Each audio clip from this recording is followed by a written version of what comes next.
I welcome you in our educational channel mechanical पंडित।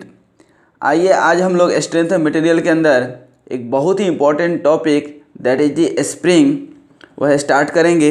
तो आइए सबसे पहले हम समझते हैं व्हाट इज स्प्रिंग। तो basically springs are the elastic elements, mechanical elements which absorb energy due to resilience. The absorbed energy may be released as and when required. जब ज़रूरत पड़ेगा तब हम उसको रिलीज कर सकते हैं, यूज कर सकते हैं।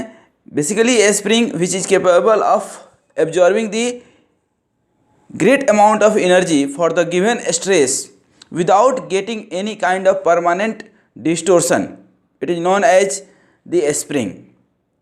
देर are two important spring, there are various types of the spring. तो अब हम लोग इसके पहले वीडियो में ऑलरेडी स्प्रिंग का various type with a better picture, with better 3D picture के साथ हमने डिस्क्राइब कर चुका हैं हम लोग, और इसमें हम आपको बता चुके हैं डिफरेंट टाइप्स ऑफ स्प्रिंग। लेकिन फिर भी जस्ट एक बार हम रिमाइंड कराना चाहेंगे, दो मेन टाइप्स का स्प्रिंग होता है, एक लेमिनेटेड और दूसरा लीफ।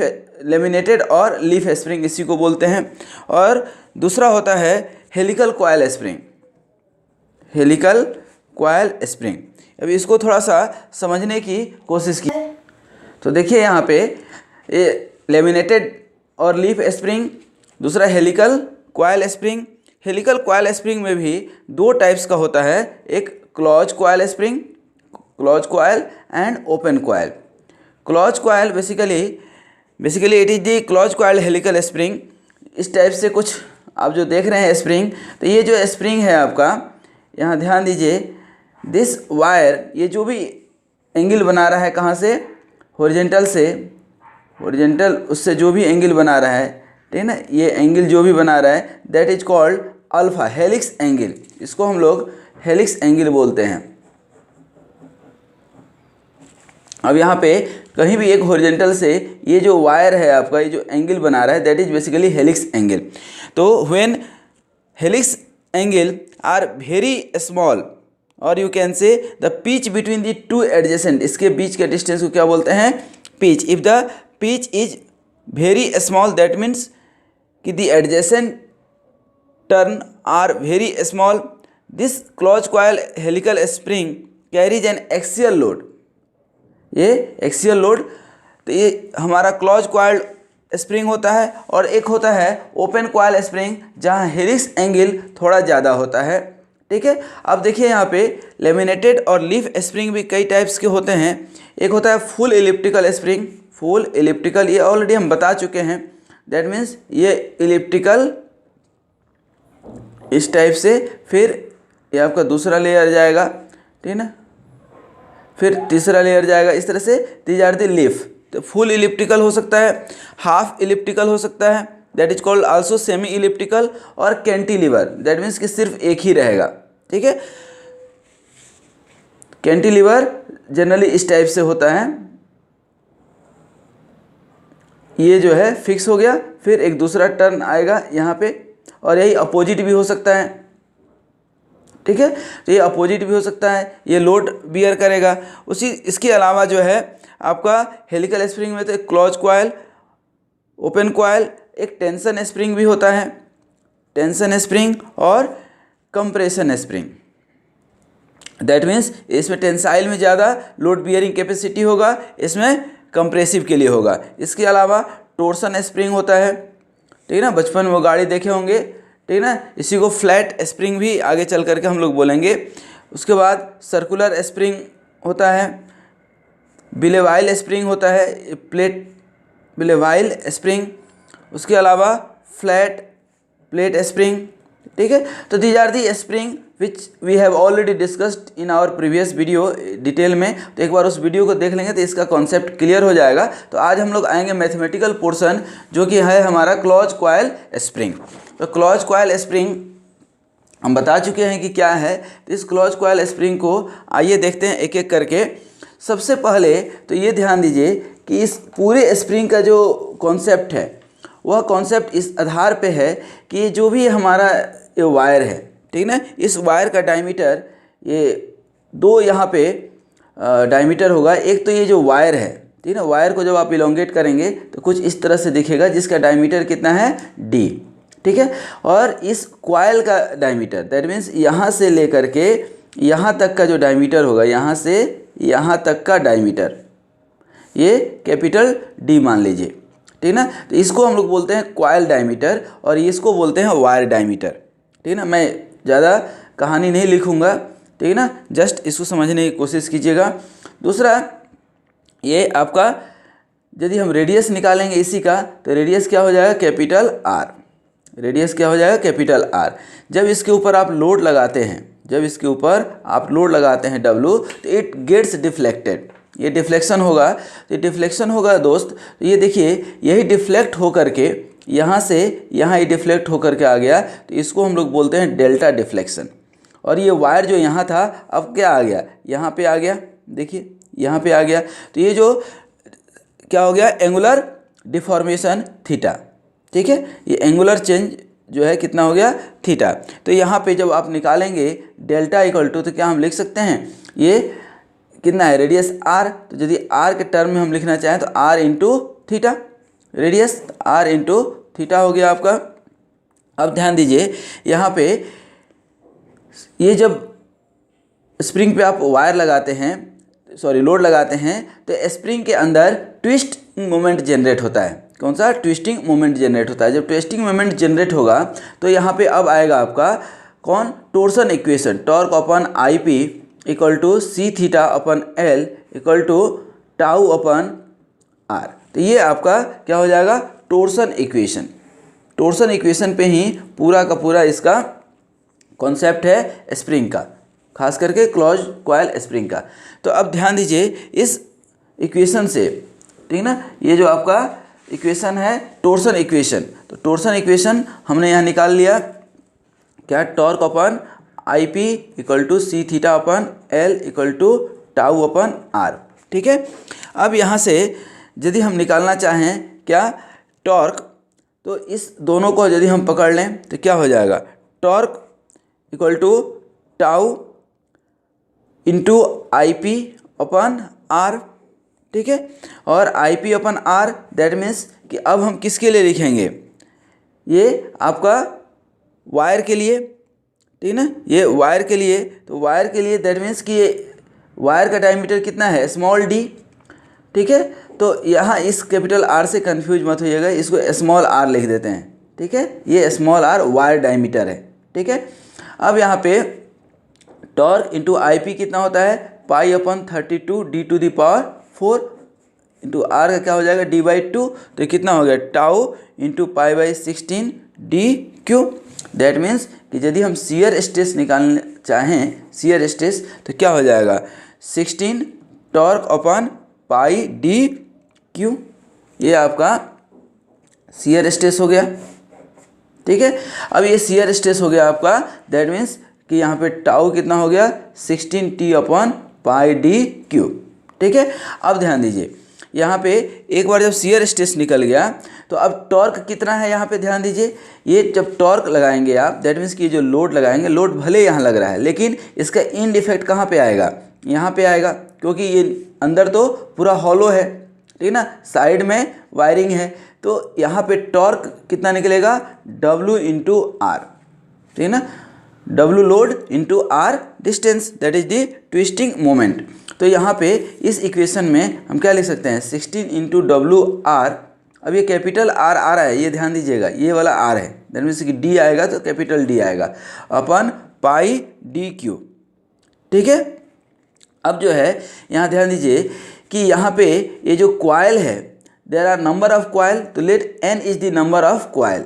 यहाँ पे n क्या है, नंबर ऑफ कॉइल, ठीक है, n क्या है आपका, नंबर ऑफ कॉइल। एक चीज़ ध्यान दीजिएगा, इसे हम लास्ट में बताने वाले थे लेकिन अभी हम बता देते हैं। यहाँ पे जब आप ट्विस्टिंग मोमेंट लगा रहे हैं, ठीक ना, और टोर्सन इक्वेशन लगा रहे हैं, तो ऐसा नहीं है कि स्प्रिंग में सिर्फ टोर्सन ही लगता है, ठीक है ना। Each section of the coil is also under the bending and shear stress along with this torsion, but the effect of bending and bending and shear is very small, so I have just ignored and we have considered this equation that is called torsion equation। ठीक है, अब यहाँ से अब हम निकालना चाहते हैं कि ये कितना डिफ्लेक्शन हुआ। तो डिफ्लेक्शन कितना था, r into theta, r into theta. तो अब ये r इंटू थीटा, तो r तो हमें यहाँ से मालूम है, थीटा यदि मालूम चल जाए तो हमारा काम बन जाए। तो थीटा कहाँ से मालूम चलेगा, देखिए ये दो इक्वेशन पकड़ सकते हैं हम, क्या है, टॉर्क अपॉन आई पी, ठीक है, equal to C theta upon L. अब यहाँ एल क्या है, ठीक है ना, तो ध्यान दीजिएगा, L is the length of the wire. Wire को जब आप पूरी तरह से इलोंगेट कर लेंगे, आप कोई स्प्रिंग है उसको पूरा खींच दीजिए तो क्या हो जाएगा, एक सिंगल वायर में लेंथ एक कॉइल का लेंथ कितना आएगा, 2 पाई इंटू आर, ये वाला आर 2 पाई आर, तो ये 2 पाई आर आ गया। और नंबर ऑफ कॉइल कितना है, n, तो यहाँ पे L इक्वल टू क्या हो जाएगा, 2 पाई आर इंटू n, ये टोटल लेंथ ऑफ दी ये हो गया। अब देखिए यहाँ पे, तो दैट मीन्स कि यहाँ पे टॉर्क अपॉन आई पी यहाँ रखिए, ठीक है, और यहाँ पे सी तो रहेगा, थीटा रहने दीजिए, L 2 pi R into N. अब यहाँ पे टी का भी वैल्यू हमें मालूम है, डब्ल्यू इंटू आर, तो दैट मीन्स कि W into R capital R ही रहेगा। ये आई पी, ठीक ना, आई पी कितना हो जाएगा, पाई अपॉन 32 और d to the power 4 equal to C into theta, ठीक है ना, और ये क्या हो जाएगा, 2 पाई आर इंटू एन। यहाँ से हम थीटा निकालना चाहते हैं, ठीक है, तो थीटा निकालेंगे तो क्या हो जाएगा, देखिए ये 32 ऊपर जाएगा और ये 2 इधर आएगा, तो क्या हो गया 64, ठीक है, W रहेगा, और ये R और R क्या हो जाएगा, R स्क्वायर, ठीक है ना, इंटू एन तो रहेगा ही रहेगा, और ये पाई भी तो इधर ही जा रहा है, लेकिन नहीं, पाई यहाँ कट जाएगा, ध्यान दीजिएगा, ये पाई और पाई कट गया, तो नीचे क्या बच गया, अब आपका नीचे क्या बच गया आपका, सी ये वाला, और ये d टू दी पावर 4, ठीक है। तो यहाँ पे ध्यान दीजिए कि ये आपका क्या हो गया, थीटा निकल गया, और डेल्टा इक्वल टू आप यहाँ निकाले हैं r into theta, r into theta, यहाँ पे डेल्टा इक्वल टू क्या लिख सकते हैं, r तो अपने जगह पे है, थीटा इक्वल टू क्या हो जाएगा, 64 W R square N upon C D to the power 4, और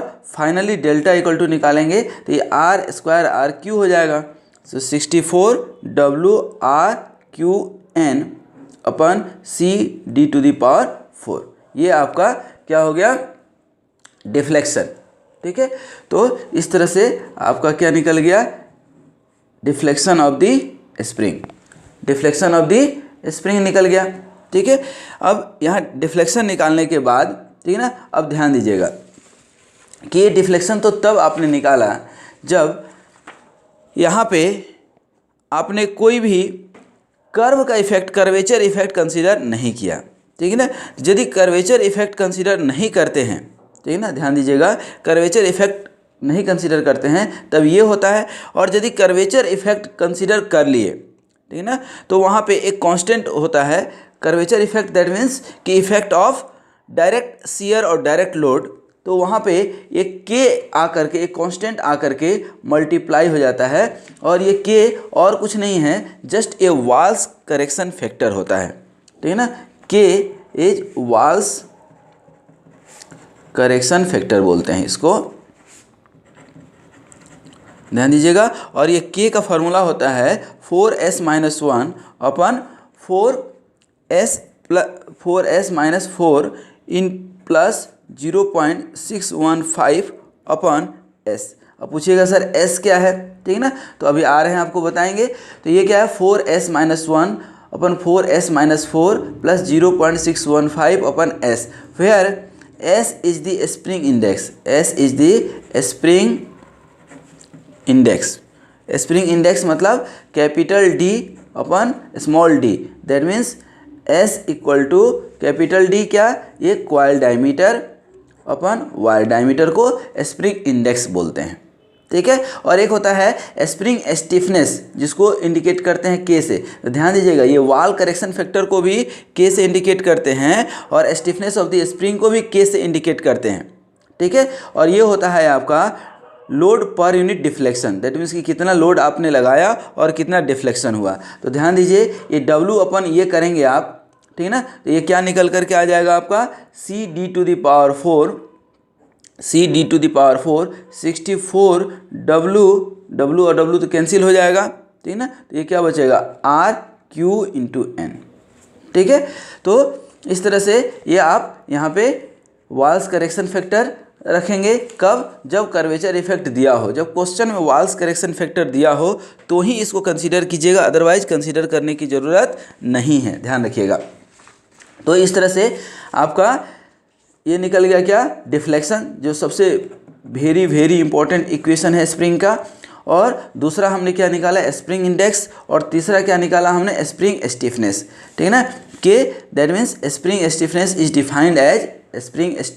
defined as load per unit deflection, ठीक है। डिफ्लेक्शन का आपने यहाँ फार्मूला निकाल दिया है, ठीक है ना। डिफ्लेक्शन और W का वैल्यू रख देंगे तो ये क्या आ जाएगा आपका CD to the power 4/64 RQN, ठीक है। तो ये आपका इक्वेशन आ गया किसका, स्प्रिंग का। तो दोस्त इस तरह से आपका ये स्प्रिंग का डिफ्लेक्शन हो गया, ठीक है। ये स्प्रिंग स्टिफनेस हो गया, ये स्प्रिंग इंडेक्स हो गया, ये टोटल लेंथ ऑफ कॉइल हो गया, ठीक है। और एक चीज़ इसमें सिर्फ ध्यान दीजिए कि यही स्प्रिंग, ठीक है ना, अब ये तो सिंगल स्प्रिंग है, ठीक है ना, लेकिन नंबर ऑफ स्प्रिंग यदि हो, ठीक है, तो हम निकालते हैं spring in series and parallel, ठीक है। तो ये नेक्स्ट वीडियो में पढ़ेंगे, तब तक के लिए आप इसको प्रैक्टिस कीजिए। इसके ऊपर कुछ न्यूमेरिकल भी हम लोग करेंगे, बहुत सारे, कुछ नहीं बहुत सारे न्यूमेरिकल करेंगे। तो ये कुछ फार्मूला को ध्यान में रखिएगा, क्योंकि इसको हम लोग बार बार यूज करेंगे और डायरेक्ट यूज करेंगे अब, क्योंकि आप अब यदि वीडियो आपने ध्यान से देखा होगा तो आप पारंगत हो गए होंगे, ठीक है। तो इन वीडियोज़ को बार बार देखिए, अपना कॉन्सेप्ट क्लियर कीजिए और लाइक और शेयर करना बिल्कुल मत भूलिएगा दोस्त। चलिए फिर मिलेंगे नेक्स्ट वीडियो में, तब तक के लिए आपको धन्यवाद। आपका दिन शुभ रहे।